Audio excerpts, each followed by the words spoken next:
What's going on, guys? The Comics Kid 2099 here. Today I want to talk to you about Stephen King's Rose Red.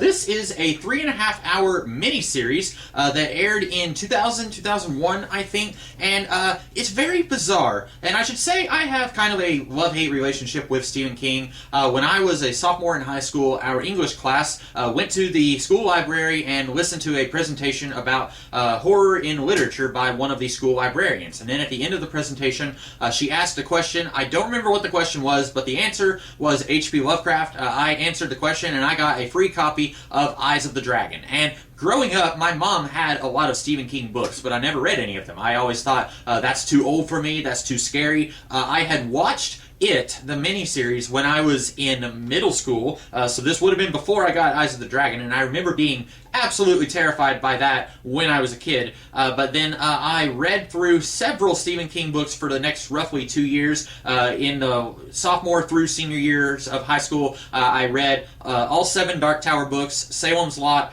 It, and Eyes of the Dragon. And then freshman year of college, I'm in the university bookstore, and I've gotten all the books that I'm going to need, and then I'm at the checkout aisle, and I see Stephen King's On Writing. And on a whim, I picked that up. I fancy myself a aspiring writer of sorts, and I read this and was absolutely devastated at Stephen King's process, or lack thereof, for writing. And I never read another Stephen King book again, and watching this miniseries, it kind of got me a little bit interested in Stephen King again. I don't know if I'm actually going to go and read any of his books, because if I try to read The Stand, that's over 1,000 pages long. I might get stuck at about 20 pages in and say, I'm never going to be able to finish this, and then just give up. But this was interesting.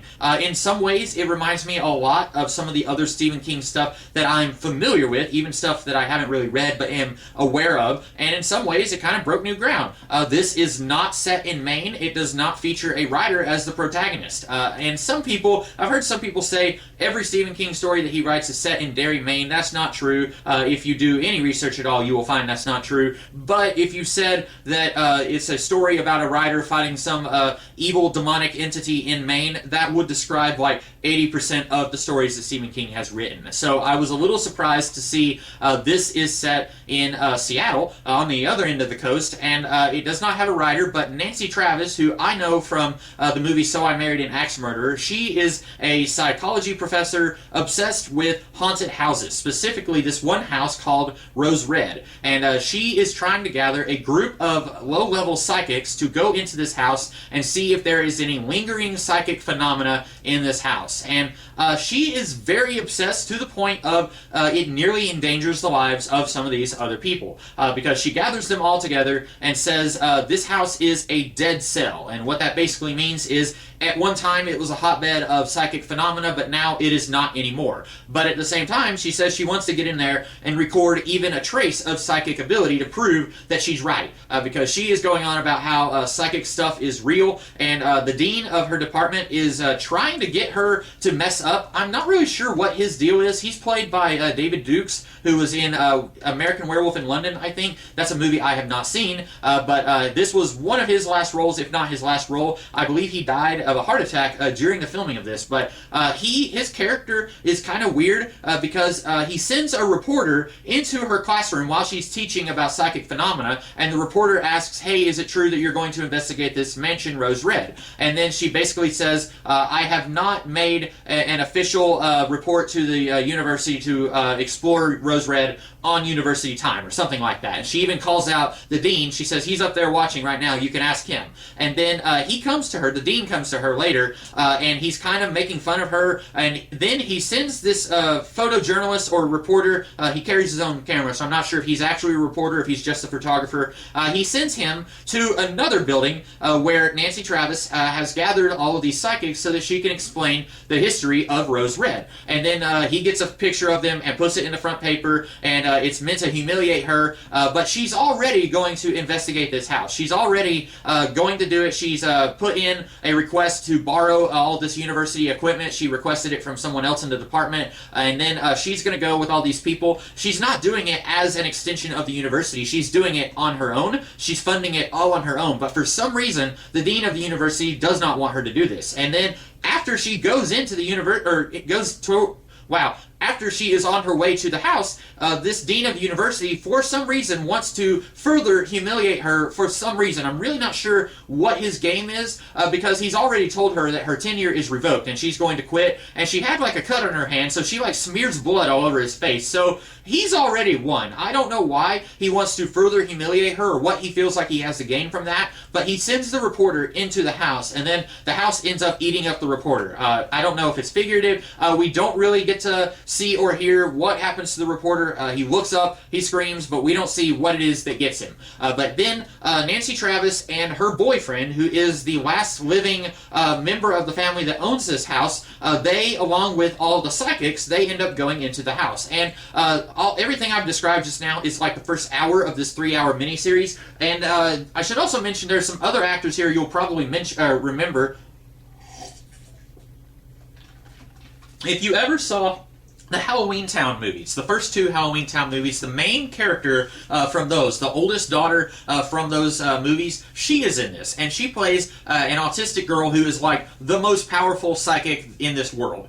Because Nancy Travis, she says all these other guys, they are candles. She is a blazing fireplace, or something like that. It's a line of dialogue really similar to that.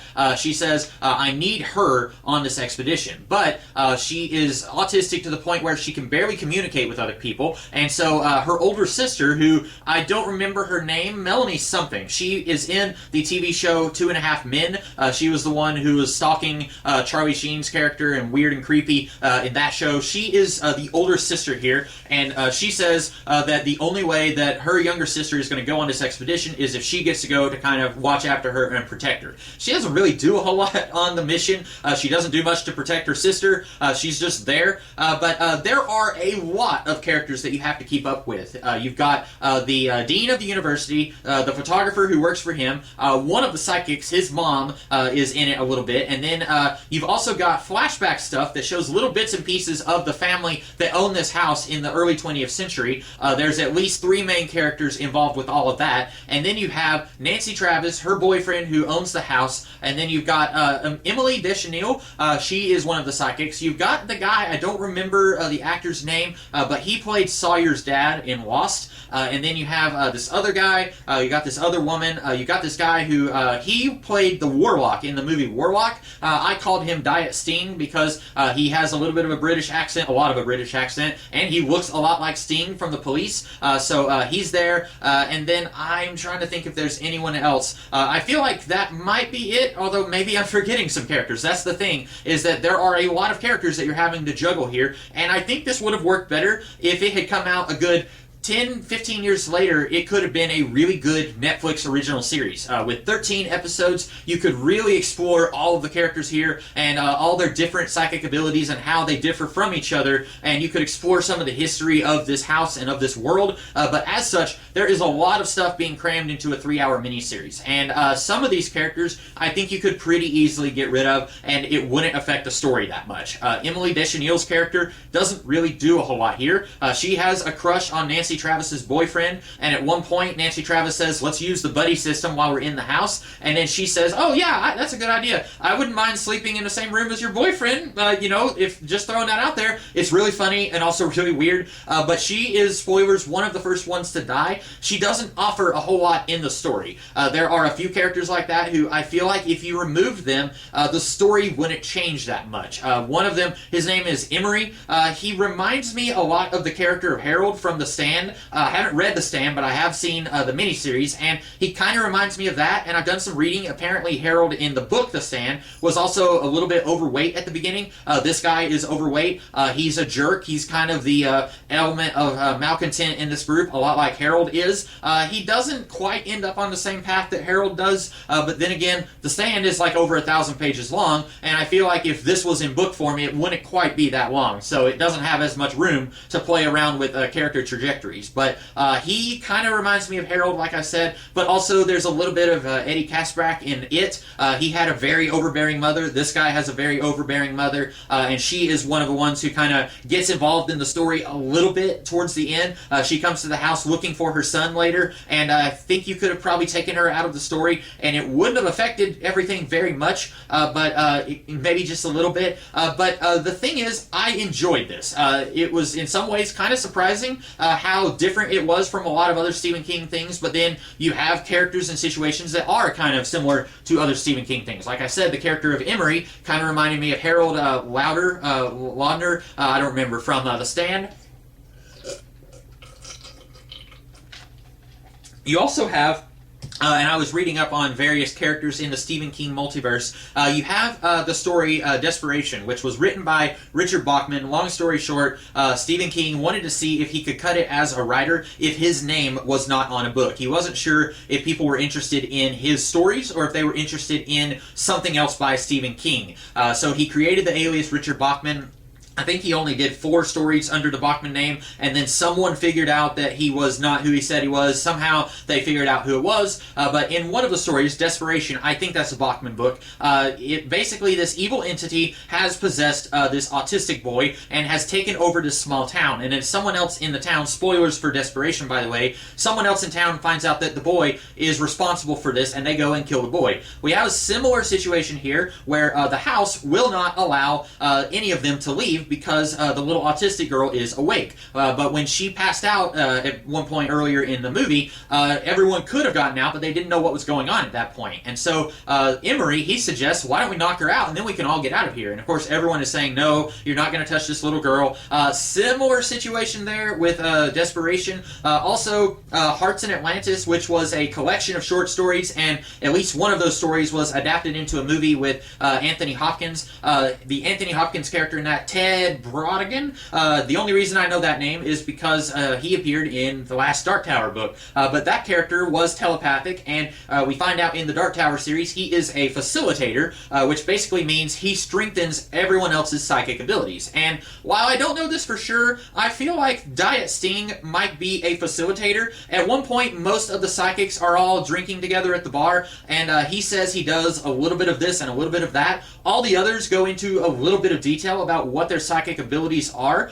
He doesn't really say what his abilities are. Later in the movie, we do see that he's able to sense some stuff that Emery is able to sense, and Emery somehow is able to sense that he is able to sense it also. But I guess I would say maybe he's a facilitator. I don't know. They don't really say that in the miniseries, but based on what I'm seeing here, it looks like he might be.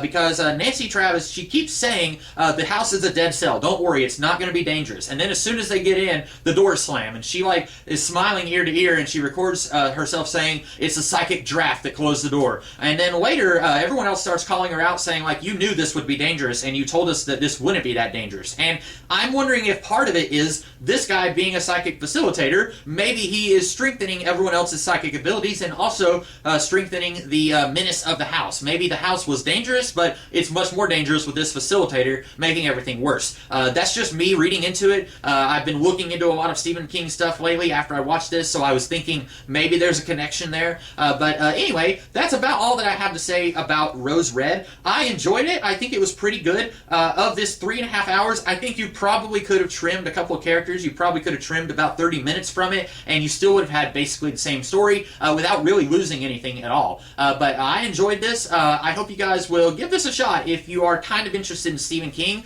And who knows, maybe I will dip my toes, dabble. I was trying to combine those things. Maybe I will experiment a little with some shorter Stephen King stories. I don't want to just jump right into something that's 500, 1,000 pages long, but he has written some short stories. Maybe I'll give one of those a chance. We'll see if I do that. If I do, I'll probably do a video, maybe, so you'll see. In the meantime, I am the Comics Kid 2099, and I will see you guys in the future. Have a good one.